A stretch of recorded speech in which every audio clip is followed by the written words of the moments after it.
Being connected to a series of similar attacks on women in central Arkansas. North Little Rock police arresting 22-year-old David Lee Jones after reported sexual assault on Wednesday.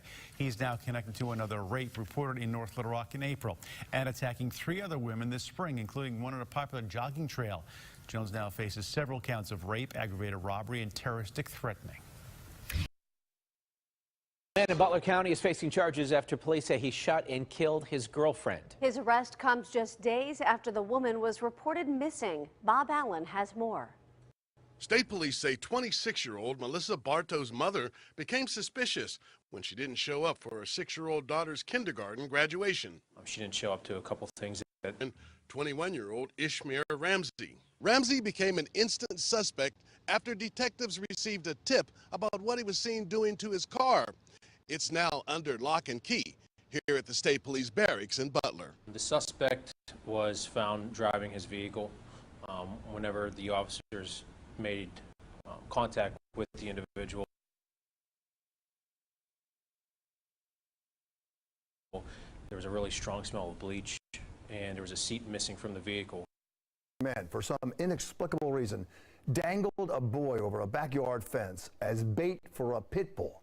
The boy was then viciously attacked. Long Island reporter Kristen Thorne live at the scene in the Nassau County town of Hempstead. Kristen?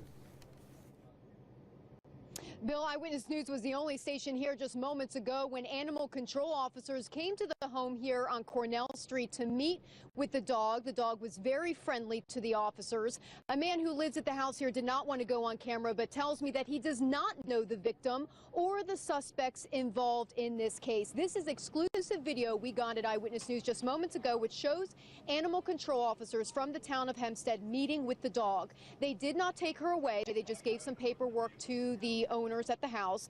Police say Saturday night, 18-year-old Christian Siley, along with 2 other men, grabbed a 14-year-old boy and held him over the fenced-in yard.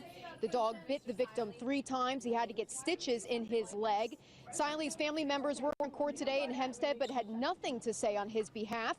Police are still looking for the 2 other men involved in this incident.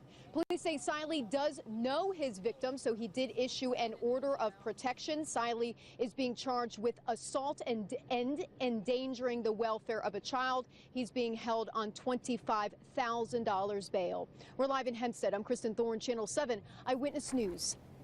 Samuel Campbell was arrested more than a year ago and convicted on May 1st, but Ossining district officials say that police kept them in the dark. Marcus Solis is in Ossining with more. Marcus?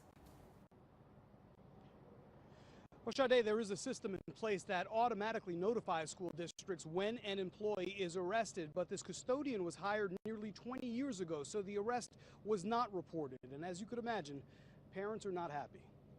Shocks me. Shocks me. How does that happen? Working with kids like that. They're not mincing words when it comes to the news, or in this case, the late news, that a longtime custodian at Brookside Elementary School is now a convicted felon. Last month, Samuel Campbell was convicted of raping a minor. He had been arrested last April, but was out on bail and working through the end of last school year and all of this school year, working the day shift when students are in the building. You got to be responsible for the people that work here.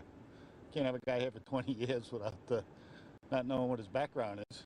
The school district claims it had no idea of the charges against Campbell because no one in law enforcement from Dutchess County contacted them. Campbell lives in Poughkeepsie, where the crime took place. Us.news school officials say the 54-year-old didn't miss any significant time from work, even during his trial. Once the guilty verdict was returned, Campbell was taken into custody. I'm a little concerned because I have my child in this school too. But I don't hear nothing about it.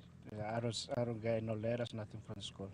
School officials wouldn't speak to us, but a letter was sent home, which reads in part, had we been notified of his arrest, Mr. Campbell's employment would have been suspended until the legal process was completed, and he would have been directed to stay away from visiting Brookside or any other school in the district. Upon notification, the district immediately commenced action to terminate Mr. Campbell's employment. Mother accused of pushing her toddler down subway stairs in the Bronx will face a judge today. This as we hear from an eyewitness, about what happened. Eyewitness News reporter Dre Clark is live in the Melrose section of the Bronx. Dre? Ken, good morning. It's a very hard thing to imagine, but that mother was standing right about here when several people say she just walked up and pushed her son down this flight of stairs leading to the subway. The 2-year-old little boy was strapped into a stroller as he went tumbling down 18 concrete stairs. His mother, 25-year-old Jessica Mixon, according to witnesses, just stood there cursing and saying things like, "I don't want the little boy anymore. I don't like the little boy." One man said standing here, it was like watching a scene out of a horror movie. He was all busted up by the time when they brought him up.